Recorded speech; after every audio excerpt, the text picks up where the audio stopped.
These 6 animals, they were just standing here and they wouldn't go back to the grass. The rest of the animals are back there on the grass eating grass.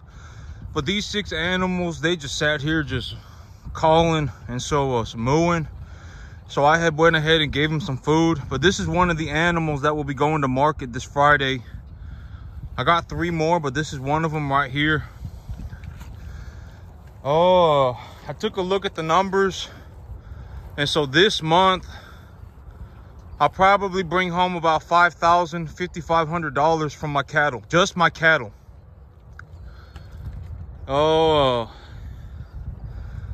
so when I talk about the upwards trajectory, right? Being on an upwards trajectory, the big idea of an upwards trajectory is that as time goes on, I will just continue to do better for myself, right? And so that it has to be something objective. So, you know, in my other videos, I said there's a guy, Laszlo Polgar, who ran an experiment on his children to see if he could turn all 3 of his children into a genius, because the chance of him having 3 genius children, genetically having a genius child, 3 of them in a row, is 0, right? It's practically 0. The chances of it happening is nearly 0. And he managed to turn all 3 of his children into chess geniuses. They all 3 of his daughters went off to be a grandmaster chess player. And in his experiment, he said he concluded that because of his experiment, that every person, granted that they are not physically or mentally severely handicapped, physically it may be even different now because our medicine nowadays is good. We got prosthetics and things like that. So even if you're born with a physical handicap, you may be able to, you know, just go and live a normal life. But a mental handicap, maybe in the next 50 years, mental handicaps will also have been radically changed, right? Over the next 50 years, we may even be able to do something about mental handicaps. But he concluded that the average person does have the capacity to become a genius at anything, as long as it is like, it has to be objective. It has to be something finite. It cannot just be these pie in the sky, la la land type things. It has to be something objective. And that is also how I go about my life. Like, why do I improve so quickly, right? Like, why do I do better for myself so rapidly? And it's because I'm very objective. If you listen to the things that I say, I'm not subjective. I look to be as least subjective as possible. Like, I don't sit here and go, oh, I feel like doing this today, right? Oh, I feel like my animals are a body conditioning score of 6 to 7. I don't do that kind of stuff. I talk objectively, right? Like, I don't sit here and go, oh, I feel like my fertilizer is damaging my field. I don't do that.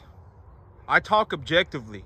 Oh, if I put this fertilizer on my field at this time and I get this much rain over this many days, then my soil will turn into this and I will have, you know, whatever it may be. I look to speak objectively. I do not, I look to speak more objectively than I do subjectively. I don't really like talking subjectively. Subjective talk is just up for debate at all times, right? And so but it has to be objective. And so Laszlo Polgar, and people would be amazed, okay, because me, you know, like when I make my videos, you know, because for about half of my entire life, I'm 32, right? And since I was 18 years old, the only thing I ever wanted to be was a farmer. Objectively, the only thing I wanted to be was a farmer. 24 hours a day.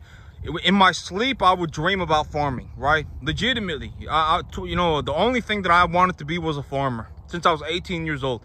And so as I've gone through my life, I've met a lot of people. And out of these people, I have met people who wanted to be farmers as well. And when I say that, you know, I don't mean to sound like a dick when I say these things, but when I say if somebody is 20, 25 years old and they don't have any experience, it's probably too late for them. Mentally, it's probably too late. They probably cannot mentally turn themselves into somebody who has the capacity to do this. They probably can't, because here is the reality of the situation. A lot of people, when they look at somebody, they don't like look at a like a new mind, right? A child. When, like if I go through the world and I see a child, when they look at somebody, they don't really think anything of them. They could be doing whatever, right? They could be doing whatever that you know, they could see somebody whatever, and they don't think anything of them. But as that child gets older, when they're 20, 25 years old, they don't actually see, by that time their mindset has already been developed. And so when they see somebody, they don't actually see that person. They superimpose their bias over that person. That is usually how things go.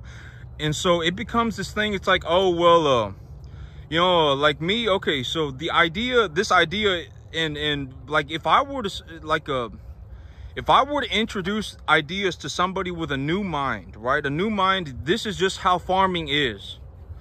Oh, you know, when I anticipate this much rain over this many days, and my field has a deficiency of a positively charged fertilizer, I apply that fertilizer because you know, I'll really only get about 2 days a year that I can do this. And if I do that, then here in about 3 months, when I plow my field over, I can plant my spring crop. And when I plant my spring crop, I will plow the positively charged fertilizer into the field, right? Stuff like this. If somebody who does not know anything begins to hear these ideas from a very young age, they will normalize these ideas. They will think that this is just normal. Oh, this is just normal.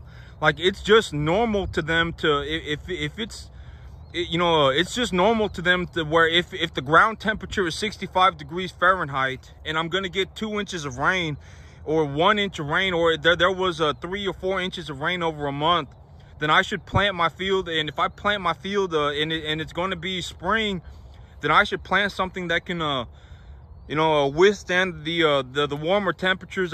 You know, I should just go and look up different cultivars. Maybe I can go to the co-op and ask them what kind of seeds they have, and I can go home, or I can call the co-op real fast and see what kind of seeds they have, and I can go home and read about these seeds and see which one I want to pick. There are a lot of people who do this. It's not just me, right? And so it's not just me. There are a lot of people who do this. They'll call their seed distributor or whatever. Their seed distributor will send them a packet, and then they'll read through the packet, and they'll figure out what they want to plant and how dense they want to plant it and what kind of fertilizer they want to apply, etc., etc. I may be the only person who does, you know, who speaks very, very thoroughly of this on YouTube. I'm sure that there are other people on YouTube who also speak very thoroughly of this, but it's normal to me, right? It's normal to them as well, and that's the best. Oh, actually, you see this animal? Well, I mean, she kind of bent over. She kind of hunched over, and I can see I can see 2 ribs on her. And so that's a sign that this animal's close to a 5. But, you know, she's also kind of small. And so I'm probably going to have to raise her for another 3-4 months before she's ready to go to market. And by the time she's ready to go to market, she's going to look more like that. But, you know, for a lot of people, it's very hard, especially if they're 20, 25 years old. If they may say they want to be a farmer, but then the moment they do anything, they just immediately give up. A lot of people do. It's like, oh, you know, like me, when I started my farm, when I went to go and buy cattle, I had to take a loan for 20 grand. So I know what it's like to have to pay 20 grand to start. When I started my cattle business, I started on a loan for 20 grand. And, you know, and I worked balls to the wall, and the cattle market ripped face, and the cattle market went straight up and to the right, and I managed to turn that 20 grand into about 70. And so, you know, but I mean, I know what it's like to have to, you know, come up with money to start something. And this is legitimately my whole life. I wouldn't quit farming for any. I couldn't quit farming. If I quit it, like if I legitimately quit farming, I would probably be dead in 10 years. I probably would. I mean, I just would not know what to do with myself. I've been farming practically my whole life. Well, you know, since I was 18 years old, the only thing I thought about since I was 18, so for the last 15 years was farming, right? How am I going to get to my farm? How am I going to farm? It doesn't matter if I have to learn about real estate. It doesn't matter if I have to learn about running a business. It doesn't matter if I have to learn about growing grass. I can learn about growing cattle, whatever it may be. I did all that stuff just so I can get here. And that took a long time. And the only way to really get there is, you know, because a lot of people, right? A lot of people, and this may sound horrible, but if you really think about what I'm talking about, a lot of people, if they don't have that new mind, what will happen is that they will be introduced an idea, and that idea will hit a wall of bias. They will hit a wall of bias. They're not going to go, oh my God, this guy, you know, fertilizer is positively charged, the ground is negatively charged. If I get 3 inches of rain over the week, and the rain falls over a period of 5 days, if they hear something like that, immediately they're going to go to their bias. The reason why they can't make it, oh man, this guy only thinks like that because he's smart. And nobody called me smart until about the last year of my life, when I started making a drastic amount of money. And so they hit their bias. Oh my God, he only think like that because he's smart. It will hit their bias. They will superimpose their bias. They will immediately cut themselves off. They will stop growing from that point on. But somebody who does not know anything, and they don't have any bias, they have that new mind, when they hear an idea, that idea will just sit in their head. They won't think anything of it. And over the course of their life, as they continue to develop, they will just normalize that idea. It's just normal to them. Oh yeah, it's just normal, right? It's just normal. Yeah, the ground is negatively charged. Oh yeah, you know, if I do fertilize my field properly, I can actually improve the quality of my environment. Whatever the idea may be, right? They will normalize the idea. They're not going to hit the wall of bias. But a lot of people, the reason that they can't make it is because they by the time they're 20, 25 years old, they've spent too much time thinking about what they're thinking about already. And now that they have to pass through these practically impossibly immovable barriers to get wherever they're going to go, right? If they want to learn about cattle, they got to, if they've been risk adverse their whole life, oh my God, now they're terrified. Oh my God, I got to take a loan, and oh man, you know, I got to do this or I got to die trying. You know, if I don't make it, then whatever, right? They legitimately hit that wall of bias for everything that they're trying to do. And that is what I mean by a lot of people, when they're 20, 25 years old, it's probably too late for them. They're not going to see a new idea and go, oh man, what a great idea, right? They're just not going to do it. I mean, they're going to get very, whatever the way that they've been thinking for the last whatever portion of their life, they're going to continue thinking like that probably until the day they die. And if they do manage to turn themselves around, that's phenomenal. And me, I'm 35 years old. I'm 32 years old. You know, like me, this business, let's just be honest. Like when I look at my business here, over this month, I'll probably make about $5,000, $5,500 on my cattle. And then I put my paycheck on top of that. I probably do about $9,000 this month. I'll probably do about $9,000 this month. Next month, I have my income taxes coming in, and maybe I sell 4 more cattle. And at that point, it's like I make $17,000 that month. And here, let's say in 3-4 months, I have the rest of my animals ready to go. Let's say I have 15, 16 animals ready to go. 13, 14, 15 animals ready to go. Because right now I have 23 animals. 6 of them are out front, so that means I have 17 back here. Let's say I saw 8. Let's say I got 9 animals ready to go, right? And I sell those 9 animals, and I get $1,400 an animal. That's like another. I'll probably end up making like $20,000 that month. So it's like I make $9,000 this month. I make $17,000 next month. The month after that, I make 20 grand. You know, that's the reality of my business. Like, if I'm going to talk about just straight money, and it's like, why do I, you know, even for $5,000 a day, I probably would not go out of my way to help somebody. Probably not. But that's why, you know, because like if I could just sit back here and I can just work on my farm, and I can make myself whatever amount of money, right? $15,000, $20,000 a month. Me making an extra $5,000 or even an extra $20,000 is not going to change my life. And so,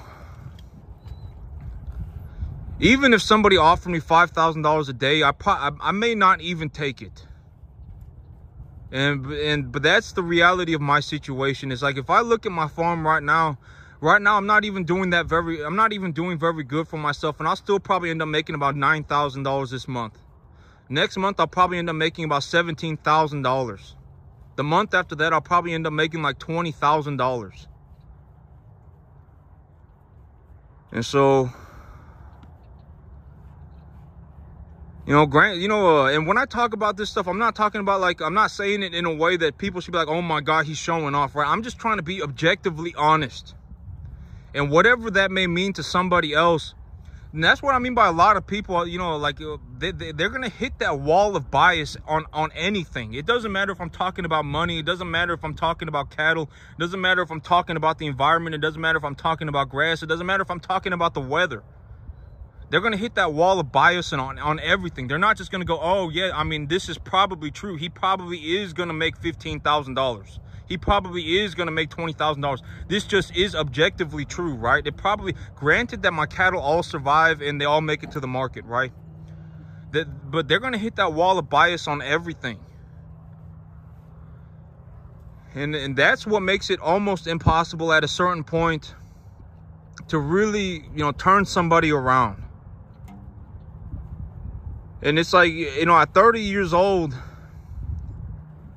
if somebody, let's say somebody genuinely wants to be a farmer and they want to farm at this level and they want to be able to make this money. And let's say at the end of the day, let's say they bring home, let's say after they pay for everything in the cattle business, they bring home $40,000 a year, right? $40,000 a year. They get to write off they don't have to pay income tax anymore.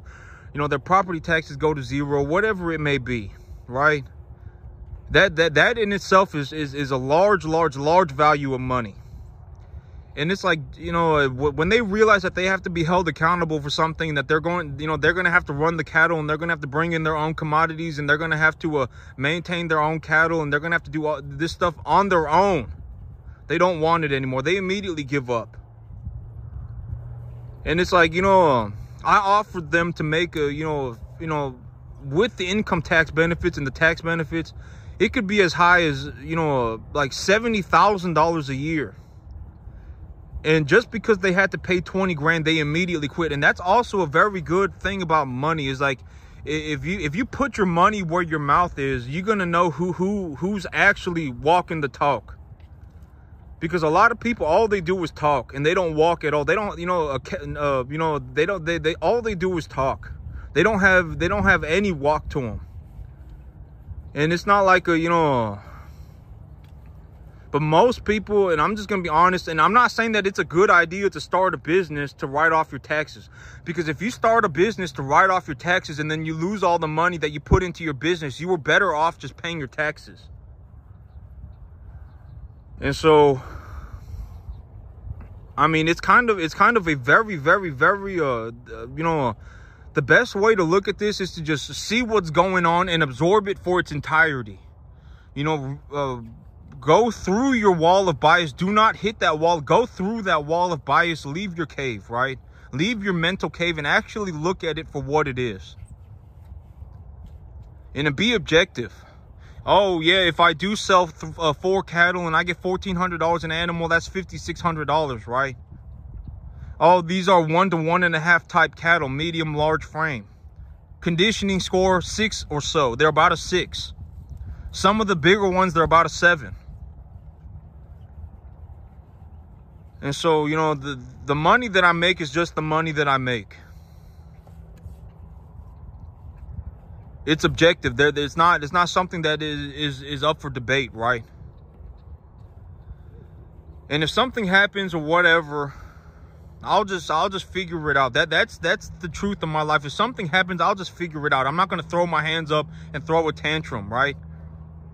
I'll just figure it out. It doesn't matter what it is. It doesn't matter if it's cattle medication. It doesn't matter if it's cattle feed. It doesn't matter if it's grass. It doesn't matter if it's soil minerals. It doesn't matter what it is.